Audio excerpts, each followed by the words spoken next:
So hi UPSC aspirants, నేను మీ అందరికీ ఒక ఇంపార్టెంట్ ఆప్షనల్ రిలేటెడ్ ఇన్ఫర్మేషన్ అయితే మీతో షేర్ చేద్దాం అనుకుంటున్నాను. చాలామందికి ఒకవేళ మీరు స్టార్టింగ్ నుంచి ఛానల్ని ఫాలో అవుతున్నా లేకపోతే కొంచెం ఐడియా ఉండుండొచ్చు. నా ఆప్షనల్ ఫస్ట్లో తెలుగు లిటరేచర్, ఫస్ట్లో అన్నాను అంటే దాని అర్థం ఇప్పుడు నా ఆప్షనల్ తెలుగు లిటరేచర్ కాదు అని చెప్పి. ఈ షార్ట్లో నేను నెక్స్ట్ వచ్చే ఒక కంటిన్యూ సిరీస్ ఆఫ్ షార్ట్స్లో తెలుగు లిటరేచర్ నేను ఎందుకు ఆప్షనల్గా చూస్ చేసుకున్నాను, అట్ ద సేమ్ టైం నేను ఫేస్ చేసిన తెలుగు లిటరేచర్ రిలేటెడ్ ప్రాబ్లమ్స్ ఏంటి, నేను ఎందుకు దాన్ని క్విట్ చేశాను అని చెప్పి కూడా నేను క్లియర్గా షార్ట్స్లో అప్లోడ్ చేస్తూ ఉంటాను. సో నా వీడియోస్ మీకు హెల్ప్ అవుతున్నాయి అనుకున్న వాళ్ళు మాత్రమే ఛానల్ని సబ్స్క్రైబ్ చేసుకోండి. సో ప్రతి వాళ్ళు సబ్స్క్రైబ్ చేసుకోండి అని నేను చెప్పను. మీకు యూస్ఫుల్ ఇన్ఫర్మేషన్ హెల్ప్ అవుతుంది అంటే.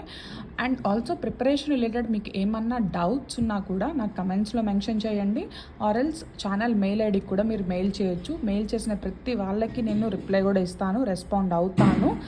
So okay, when it comes to Telugu literature, నేను ఎందుకు ఆప్షనల్ తెలుగు లిటరేచర్ చూస్ చేసుకున్నాను, ఆప్షనల్ తెలుగు లిటరేచర్ కంటే కూడా అసలు ఆప్షనల్ ఎలాంటి చూస్ చేసుకోవాలి అన్న క్వశ్చన్ ఫస్ట్ ఆన్సర్ చేస్తాను. తర్వాత నెక్స్ట్ నేను ఎందుకు తెలుగు తీసుకున్నాను, ఎందుకు తెలుగు వద్దనుకుంటున్నాను, మార్కెట్లో తెలుగు లిటరేచర్ రిలేటెడ్ ఎలా ఇష్యూస్ ఉన్నాయనేది చెప్తాను.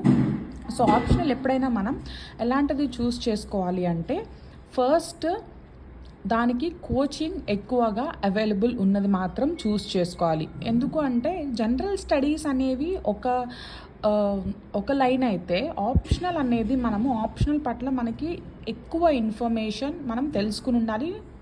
అట్ ద సేమ్ టైం ఇంటర్వ్యూలో చాలా క్వశ్చన్స్ ఆప్షనల్ రిలేటెడ్ కూడా అడుగుతారు. సో దానికి అంత సబ్జెక్ట్ మనం నేర్చుకోవాలి అంటే అది సెల్ఫ్ ప్రిపరేషన్ ఓకే అవుతుంది, 60% అవుతుంది. బట్ అది 80-90% అవ్వాలి అంటే ఆ 30-20% ఎప్పుడు కూడా మనకి కోచింగ్ ఇన్స్టిట్యూట్స్ హెల్ప్ అవుతాయి.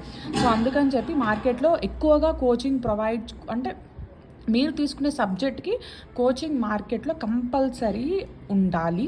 అట్ ద సేమ్ టైం మంచి మెటీరియల్స్ కూడా, మంచి బుక్స్ కూడా, మంచి అన్నాను అంటే దానికి ఎక్కువ ఆప్షన్స్, ఎక్కువ బుక్స్ కూడా మార్కెట్లో అవైలబుల్గా ఉండాలి. అట్ ద సేమ్ టైం ఎక్కువ మంది తీసుకుంటున్న సబ్జెక్ట్ అయితే ఆటోమేటిక్గా ఎక్కువగా మనం ఆంథ్రోపాలజీ వింటాము, జోగ్రఫీ వింటాము, పిఎస్ఐఆర్ సుబ్రరంజన్ మ్యామ్ ఫేమస్ అని చెప్పేసి వింటాము. సో ఇలా కొన్ని ఆప్షనల్స్ ఉంటాయి కదా. సో అలాంటి ఆప్షనల్స్ మనం ఎప్పుడైనా పిక్ చేసుకోవాలి. సో ఒకటి, మార్కెట్లో కోచింగ్ అవైలబుల్ ఉండాలి, మంచి బుక్స్ అవైలబుల్గా ఉండాలి. చాలామంది ఆస్పిరెంట్స్ కూడా తీసుకుంటున్న సబ్జెక్ట్స్ని మనం ఆప్షనల్గా చూస్ చేసుకోవాలి. సో ఇలాంటి సబ్జెక్ట్స్ని మనం ఆప్షనల్గా చూస్ చేసుకోవాలి. నెక్స్ట్ నేను తెలుగు లిటరేచర్ కూడా చెప్తాను.